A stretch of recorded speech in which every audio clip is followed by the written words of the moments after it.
ውቅር መስቀለ ክርስቶስ ማን ነው? የት ይገኛል? ውድ የቻናላችን ቤተሰቦች አብራችሁን ከቆያችሁ ስለ ውቅር መስቀለ ክርስቶስ በዝርዝር እንመለከታለን። ስለዚህ ቪዲዮውን ላይክ እና ቻናሉን ደግሞ ሳብስክራይብ በማድረግ ቤተሰብ ሁኑ እያል ቀጥታ ወደ ቪዲዮው እናልፋለን። የውቅር መስቀለ ክርስቶስ ቤተክርስቲያን በአማራ ክልል በዋግ ኽምራ ብሔረሰብ አስተዳደር ከሰቆጣ ከተማ ደቡባዊ ምስራቅ አቅጣጫ 5 ኪሎ ሜትር ርቀት ላይ የሚገኝ እንዲሁም ከላሊበላ ውቅር አብያተ ክርስቲያናት በስተሰሜን አቅጣጫ 123 ኪሎ ሜትር ርቀት ላይ የሚገኝ ታሪካዊና ጥንታዊ ቦታ ነው። ይህ ጥንታዊና ታሪካዊ ቤተክርስቲያን የሚገኝበት ስፍራ ልዩ ስሙ ደግሞ ውቅር አባ ዮሐንስ ይባላል። ይህ ጥንታዊና ታሪካዊ የሆነው ውቅር መስቀለ ክርስቶስ ፍልፍል ቤተክርስቲያን በኢትዮጵያ የክርስትና ሃይማኖት መስፋፋትን ተከትሎ በሀገራችን ውስጥ ቀድመው ከታነጹት ፍልፍል አብያተ ክርስቲያናት መካከል ውቅር መስቀለ ክርስቶስ ቤተክርስቲያን አንዱና ዋነኛው ነው። ይህ ድንቅና ጥንታዊ የኪነ ህንፃ ጥበብ ውጤት የሆነው ቤተክርስቲያን ከአንድ ወጥ ቋጥኝ ተጠርቦ ወይም ተፈልፍሎ የተሰራ ሲሆን በአክሱም ዘመነ መንግስት ከ514 እስከ 529 ዓመተ ምህረት ያስተዳድሩት የነበሩት ገናናው ንጉስ አጼ ካሌብ በ522 ዓመተ ምህረት እንዳሳነጹት የተለያዩ የሀገር ውስጥና የውጭ ሀገር ምሁራን የጻፏቸው የታሪክ ድርሳናት ይመሰክራሉ።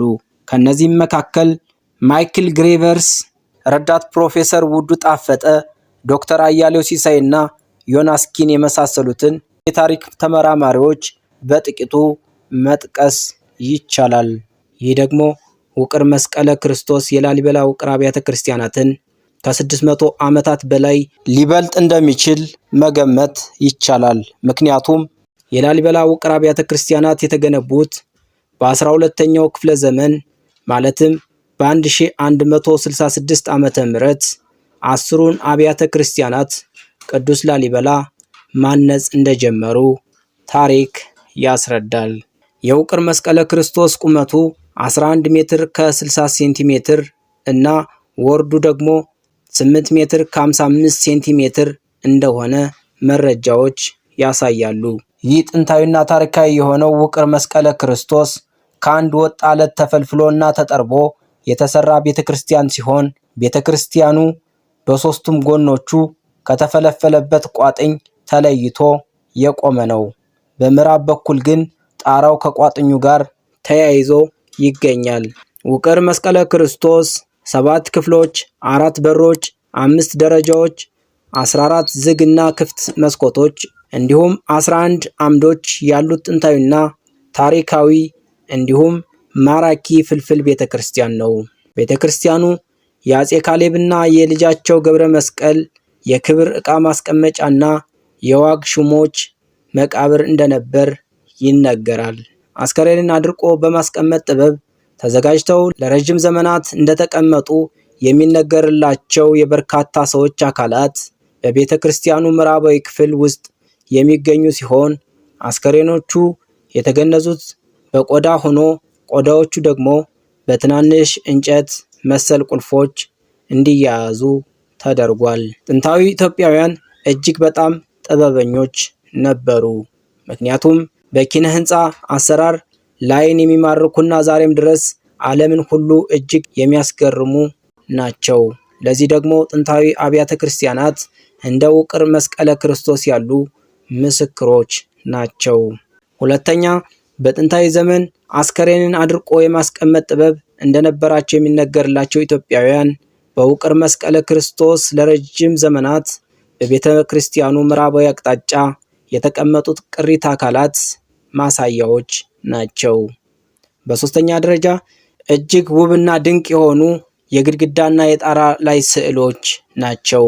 ለምሳሌ በውቅር መስቀለ ክርስቶስ ቤተክርስቲያን እጅግ ድንቅ እንደነበሩ አሻራቸው የሚመሰክረው ውብ የስዕል ስራዎች ዛሬ ላይ በዘመን ቆይታና በጥንቃቄ ጉድለት ደብዛቸው ሊጠፋ እንደተቃረቡ ይታያል።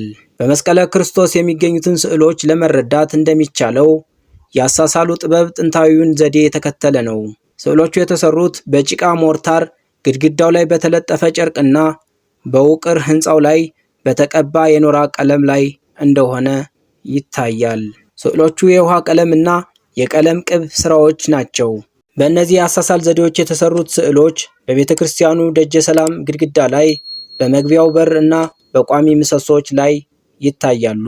ለ1500 ዓመታት ያክል ቆሞ ታሪክን የሚዘክረው ውቅር መስቀለ ክርስቶስ በ1951 ዓመተ ምህረት ሙያዊ ጥናት ያልተደረገበት ጥገና ከማግኘቱ ውጪ አስታዋሽ እያገኘ እንዳልሆነ ቤተ ክርስቲያኑ አሁን ያለበት ሁኔታ ያስታውቃል።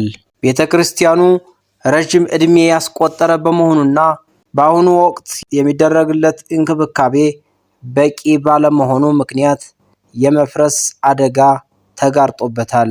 እንዲህ ጥንታዊና ታሪካዊ የሆኑ ቦታዎችን ተገቢውን እንክብካቤ በማድረግ ታሪክን ይዘው እንዲቆዩና በቱሪዝም ደግሞ የገቢ ምንጭ እንዲሆኑ ማድረግ ይገባል።